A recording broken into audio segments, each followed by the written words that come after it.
Hello बच्चों, जैसा कि आप थंबनेल देख करके जान चुके होंगे कि आज का हमारा टॉपिक क्या है। तो बच्चों, आज का हमारा टॉपिक है नरेशन। ठीक है, आइए हम नरेशन के बारे में कुछ जानने की कोशिश करते हैं कि नरेशन क्या होता है, किसे कहते हैं नरेशन। चलिए देखो अब ये जो नरेशन जो होता है ना, स्पीकर जो होता है,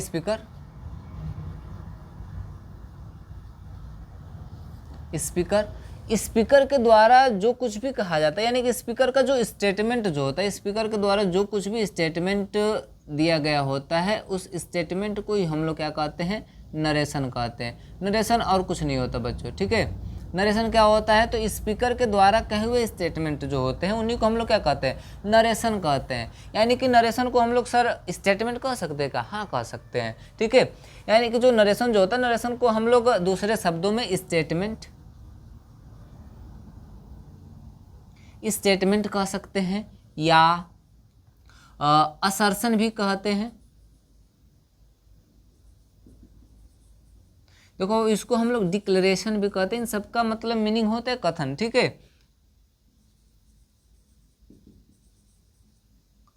तो इतना समझ में आया कि आप लोग को नरेशन क्या होता है। तो मैं एक बार फिर से थोड़ा सा रिवाइज करा देता हूँ कि नरेशन क्या होता है। तो नरेशन देखो बाबू, जो स्पीकर होता है, स्पीकर के कथन को ही हम लोग नरेशन कहते हैं। ठीक, नरेशन को हम लोग दूसरे शब्दों में स्टेटमेंट कह सकते हैं या असर्शन कह सकते हैं या डिक्लेरेशन कह सकते हैं। ठीक, अब ये जो स्पीकर जो होता है, स्पीकर के स्टेटमेंट को हम लोग दो तरीके से व्यक्त कर सकते हैं, दो तरह से व्यक्त कर सकते हैं। ठीक है, एक तरीका होता है बाबू जिसे हम लोग डायरेक्ट स्पीच कहते हैं। क्या कहते हैं? डायरेक्ट स्पीच, या इसे हम लोग नरेशन भी कहते हैं, डायरेक्ट नरेशन। और दूसरा तरीका क्या होता है बाबू, तो इनडायरेक्ट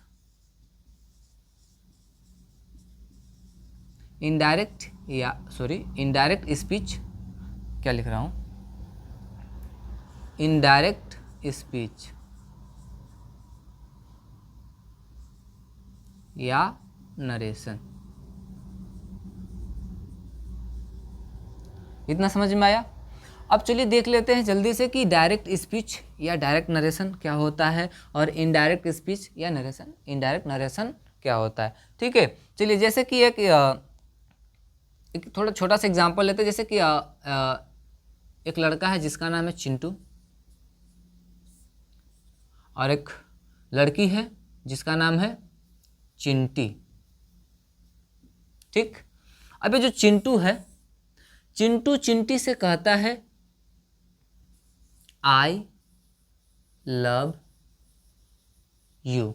ठीक, यानी कि ये चिंटू बोल रहा है, चिंटू क्या कर रहा है, स्पीक कर रहा है, यानी कि स्पीकर है। इस स्पीकर यानी कि चिंटू के द्वारा कहा हुआ जो स्टेटमेंट जो है क्या है, आई लव यू। ठीक, इतना समझ में आया? चाहिए अब देखिए, अब इसके स्टेटमेंट को मैंने कहा, यानी कि स्पीकर के स्टेटमेंट को हम दो तरीके से व्यक्त कर सकते हैं। ठीक, चलिए देखते हैं कैसे व्यक्त कर सकते हैं। तो ये जो इसके द्वारा जो स्टेटमेंट है, इसको हम लोग एक तो ऐसे कह सकते हैं कि चिंटू सैड, चिंटी से कह रहा है ना, तो Chintu said Chinti I love you. एक तो ये तरीका हो गया। दूसरा तरीका क्या है, तो हम लोग ऐसा कह सकते हैं कि चिंटू टोल्ड चिंटी दैट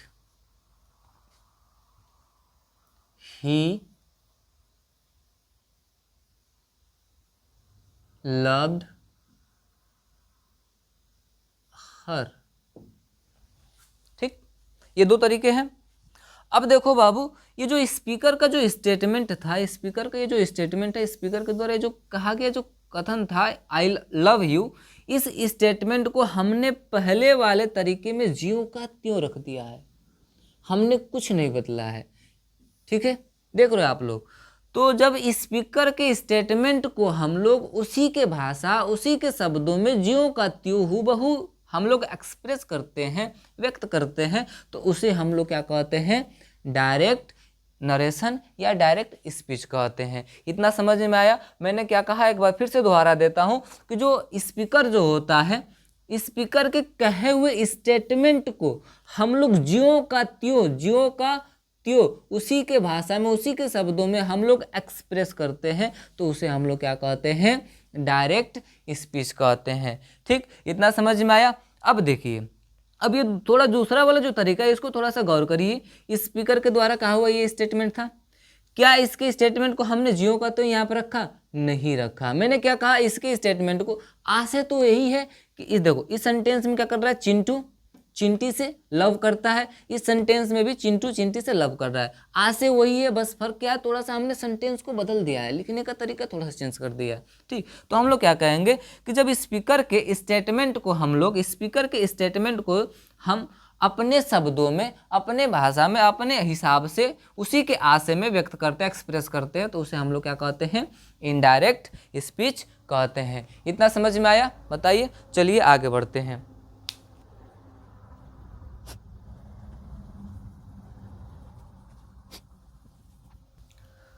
देखो अब हम देखेंगे ये जो डायरेक्ट स्पीच जो होता है, डायरेक्ट स्पीच, जिसको हम लोग डायरेक्ट नरेशन भी कहा था। जैसे कि हमने ऊपर वाले सेंटेंस को हमने डायरेक्ट स्पीच कहा था, पहले वाले तरीकों को, तो थोड़ा सा इसको लिख लेते हैं कि चिंटू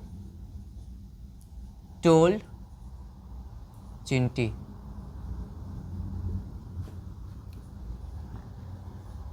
आई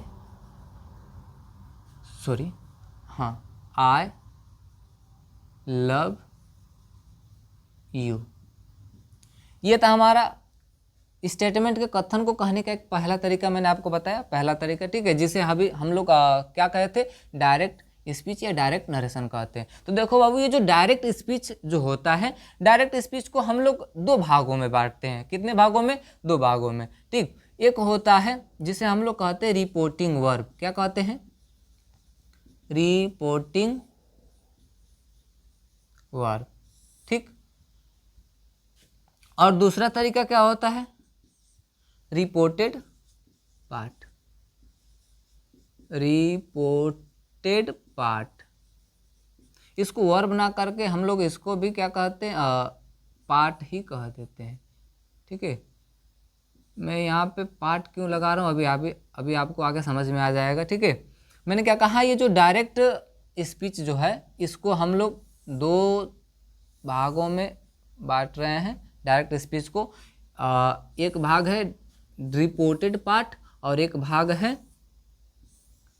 रिपोर्टिंग पार्ट और एक भाग है रिपोर्टेड पार्ट। ठीक है, अब देखो बाबू, जो डायरेक्ट स्पीच जो होता है, डायरेक्ट स्पीच में ये जो इन्वर्टेड कामा, ये देख रहे हैं आप लोग, इन्वर्टेड कामा, जो इन्वर्टेड कामा के अंदर वाला जो भाग होता है, इन्वर्टेड कामा के जो अंदर वाला भाग होता है बाबू, उसको हम लोग क्या बोलते हैं, रिपोर्टेड पार्ट बोलते हैं। और इन्वर्टेड कामा के जो ये बाहर वाला जो भाग होता है, इसको हम लोग बोलते हैं रिपोर्टिंग पार्ट। ठीक है, अब ये जो रिपोर्टिंग पार्ट जो है, रिपोर्टिंग पार्ट में भी कुछ टर्म्स आते हैं, जैसे मैं बता रहा हूँ, देख रहे हो ये जो इधर रिपोर्टिंग पार्ट में ये जो सब्जेक्ट है, ठीक, इसको भी हम लोग कुछ नाम देते हैं। क्या नाम देते हैं, तो उसको नाम देते हैं बाबू रिपोर्टर। क्या कहते हैं, रिपोर्टर। और ये जो रिपोर्टिंग पार्ट में जो हम लोग का ये वर्ब है, क्या है, वर्ब है, इसको हम लोग क्या कहते हैं, तो रिपोर्टिंग वर्ब कहते हैं। क्या कहते हैं, रिपोर्टिंग वर्ब। देखो बच्चों, यहाँ पे छोटा सा एक मिस्टेक हो गया, यहाँ पे टोल्ड ना हो करके यहाँ पे सैड टू रहेगा। क्या रहेगा, सैड टू। मैं इनडायरेक्ट नरेशन समझ करके यहाँ पे लिख दिया था। ठीक, तो इतना समझ में आया। मैंने क्या कहा, ये जो रिपोर्टिंग पार्ट है, रिपोर्टिंग पार्ट में जो हम लोग का सब्जेक्ट होता है, जो बाबू जो स्पीकर जो होता है, स्पीकर, ठीक है, उसी को हम लोग क्या कहते हैं, रिपोर्टर कहते हैं। यानी कि हम लोग कह सकते हैं रिपोर्टर को हम लोग स्पीकर भी कह सकते हैं। कोई दिक्कत नहीं, दिक्कत। आगे बढ़े, चलिए ठीक है, आगे बढ़ते हैं। तो जो रिपोर्टिंग पार्ट में ये जो हम लोग का, यानी कि जो स्पीकर जो होता है, रिपोर्टर जो होता है, उसके द्वारा जो वर्ब यूज़ हुआ रहता है, उसके द्वारा जो ये वर्ब यूज़ हुआ रहता है, उसको हम लोग क्या कहते हैं, रिपोर्टिंग वर्ब कहते हैं। इतना समझ में आया। चलिए इधर देखिए, जो हम लोग का इन्वर्टेड कामा के अंदर वाला भाग है उसको हमने क्या कहा था, रिपोर्टेड पार्ट कहा था। अब ये रिपोर्टेड पार्ट में देखिए, रिपोर्टेड पार्ट में क्या होता है कि रिपोर्टेड पार्ट में जो ये वर्ब यूज होते हैं इनको हम लोग क्या कहते हैं, तो वर्ब ऑफ रिपोर्टेड स्पीच या रिपोर्टेड पार्ट कहते हैं।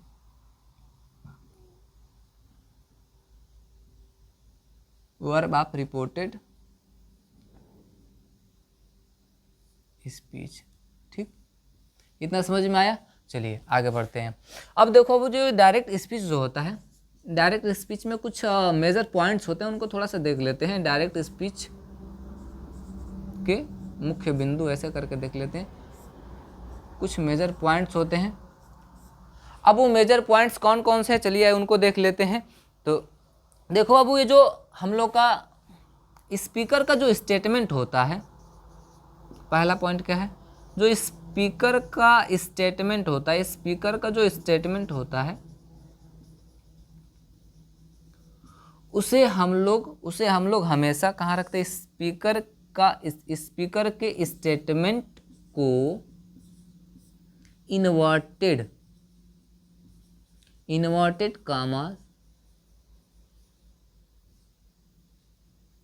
डबल इन्वर्टेड कामा होता है, ठीक है, के अंदर रखा जाता है। ठीक, पहला मेजर पॉइंट्स क्या है कि जो स्पीकर का स्टेटमेंट होता है उसको हम लोग कहाँ रखते हैं, तो इन्वर्टेड कामा के अंदर रखते हैं। ठीक है, उसके बाद से देखिए दूसरा मुख्य पॉइंट क्या है, तो जो रिपोर्टिंग वर्ब होता है, रिपोर्टिंग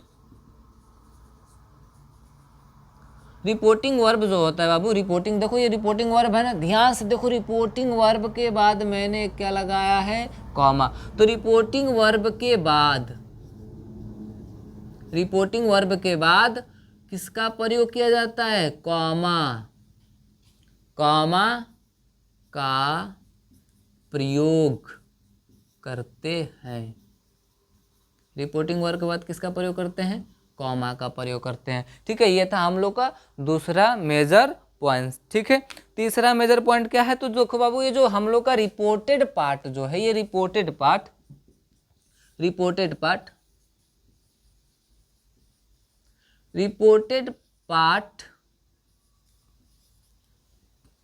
पार्ट के जो अंदर वाला जो सेंटेंस होता है, अंदर वाला वाक्य का पहला अक्षर कैपिटल लेटर में होना चाहिए। किस में होना चाहिए बाबू, कैपिटल लेटर में। तो ये थे कुछ डायरेक्ट स्पीच के मुख्य पॉइंट्स। ठीक है, मुख्य बिंदु। ठीक, क्या क्या थे, तो स्पीकर के स्टेटमेंट को हमेशा कहाँ रखा जाता है, तो इन्वर्टेड कामा के अंदर रखा जाता है। मैंने दूसरा पॉइंट क्या सीखा हमने, कि जो रिपोर्टिंग वर्ब जो होता है, रिपोर्टिंग वर्ब के बाद कॉमा का प्रयोग किया जाता है। और तीसरा जो पॉइंट था वो है कि रिपोर्टेड पार्ट का जो रिपोर्टेड जो पार्ट होता है, रिपोर्टेड पार्ट के जो अंदर वाला जो वाक्य होता है उसका पहला लेटर किस में होना चाहिए, तो कैपिटल लेटर में होना चाहिए। ठीक है, इतना समझ में आया। चलिए आगे बढ़ते हैं। अब हम लोग सीखेंगे कि डायरेक्ट स्पीच यानी कि डायरेक्ट नरेशन से इनडायरेक्ट नरेशन में हम लोग कैसे चेंज करते हैं। ठीक है, चलिए आइए।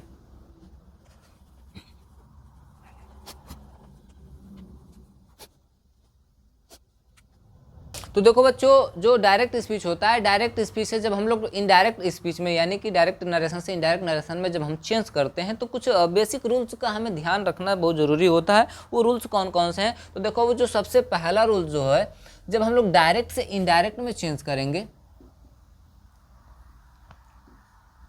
डायरेक्ट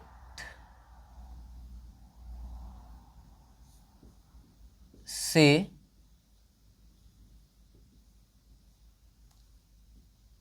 इनडायरेक्ट में जब हम लोग चेंज करेंगे, तो हमें सबसे पहले क्या ध्यान रखना है, तो जब हम लोग डायरेक्ट से इनडायरेक्ट में चेंज करते हैं बाबू, तो हमारा जो इन्वर्टेड कामा जो होता है, इन्वर्टेड कामा वो क्या हो जाता है, हट जाता है। क्या हो जाता है बाबू, हट जाता है। ठीक है, इतना समझ में आया। दूसरी बात क्या है, तो देखो जो रिपोर्टिंग वर्ब जो होता है, रिपोर्टिंग वर्ब के बाद कॉमा का प्रयोग नहीं होता है। रिपोर्टिंग वर्ब के बाद कॉमा का, कॉमा जो होता है कॉमा का हम लोग प्रयोग नहीं करते हैं, नहीं प्रयोग करते हैं। ठीक है, पहला हमने क्या बताया कि जो हम लोग का इन्वर्टेड कामा होता है, इन्वर्टेड कामा क्या होता है, हट जाता है, और जो रिपोर्टिंग वर्ब जो होता है, रिपोर्टिंग वर्ब के बाद कॉमा का प्रयोग नहीं करते हैं। ठीक है, अब देखो, अब तीसरा पॉइंट क्या है, तो जो हम लोग का रिपोर्टिंग वर्ब होता है, रिपोर्टिंग वर्ब, रिपोर्टिंग वर्ब का टेंस नहीं बदलता है, रिपोर्टिंग वर्ब का टेंस नहीं बदलता है।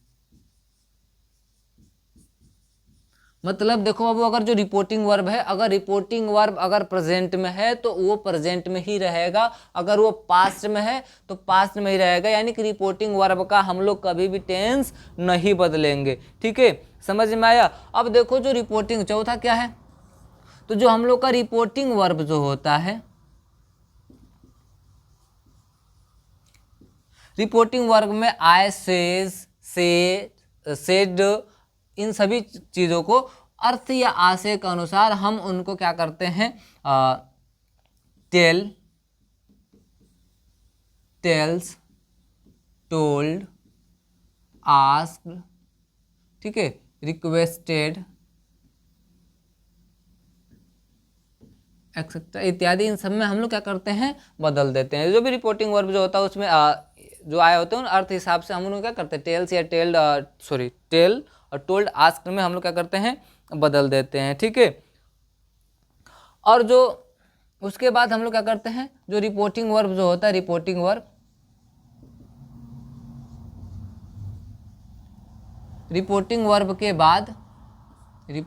के बाद उचित जो मतलब कंजक्शन हम लोग लगाते हैं, दैट, इफ, जो भी है ना, वेदर, उन उचित कंजक्शन का हम लोग क्या कर देते हैं, प्रयोग कर लेते हैं। ठीक, जो हम लोग रिपोर्टिंग वर्ब के बाद यह जो कंजक्शन का हम लोग प्रयोग करते हैं, ये सेंटेंस के अकॉर्डिंग जो होता है, यानी डिपेंड करता है कि कौन सा सेंटेंस है। ठीक, उस हम लोग अभी आगे सीखेंगे। ये बेसिक रूल्स हैं, यानी सामान्य जो रूल्स हैं उनको मैं बता रहा हूँ कि ये सारी चीज़ों को हमें क्या करना होता है, ध्यान रखना होता है। ठीक है,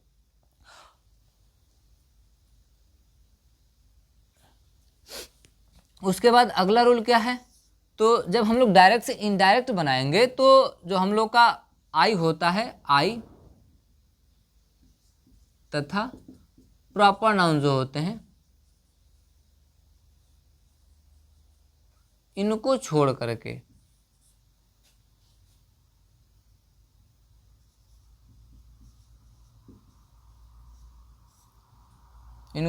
छोड़कर, यानी कि जो जब हम लोग डायरेक्ट से इनडायरेक्ट बनाएंगे तो जो रिपोर्टेड वर्ड में जो हमारे क्या होते हैं, जो भी मतलब कि आई या प्रॉपर नाउन होता है, इन सबको छोड़ करके, ठीक है, और अगर कोई अदर आता है तो उसका हम लोग पहला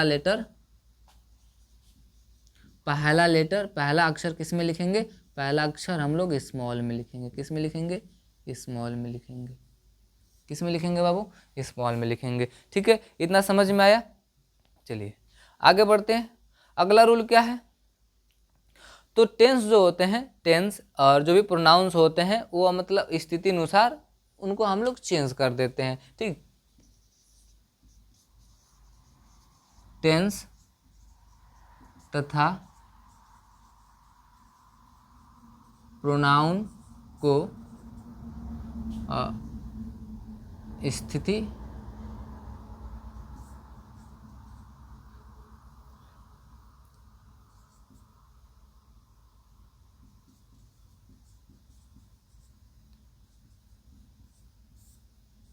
चेंज कर देते हैं।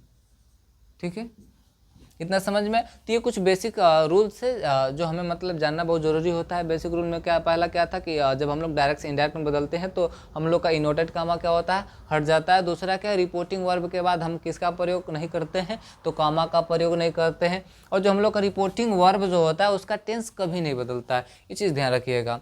फिर अगला क्या था कि जो रिपोर्टिंग वर्ब जो होता है उनमें जो रिपोर्टिंग वर्ब जो हम उसमें रिपोर्टर जो वर्ब यूज़ किया रहता है उसको हम लोग उसके अर्थ आशय के हिसाब से हम लोग क्या करते हैं, tell, tells, told, ask, requested, इन सब आदि में हम लोग क्या करते हैं, बदल देते हैं। ठीक है, उसके बाद मैंने क्या बताया कि जो रिपोर्टिंग वर्ब जो होता है उसके बाद हम लोग उचित कंजक्शन का प्रयोग करते हैं। ये मैंने कहा कि ये डिपेंड करता है कि कौन सा सेंटेंस है। ठीक है, हर सेंटेंस में अलग अलग होते हैं। ठीक, उसके बाद से क्या है कि आई तथा प्रॉपर नाउन को छोड़ करके पहला अक्षर किस में होना चाहिए, स्मॉल में होना चाहिए। ठीक है, उसके बाद से क्या कह रहा है कि टेंस तथा प्रोनाउंस को स्थिति अनुसार हम लोग बदल देते हैं। आगे हम लोग सीखेंगे टेंस चेंज में, पर्सन चेंज में, प्रोनाउन चेंज में, कि पर्सन कैसे चेंज किया जाता है, प्रोनाउन कैसे चेंज किया जाता है, टेंस कैसे बदलता है। ठीक, तो इतना समझ में आए। ये कुछ मतलब कि डायरेक्ट से इनडायरेक्ट बनाने में बनाने के कुछ बेसिक रूल्स थे।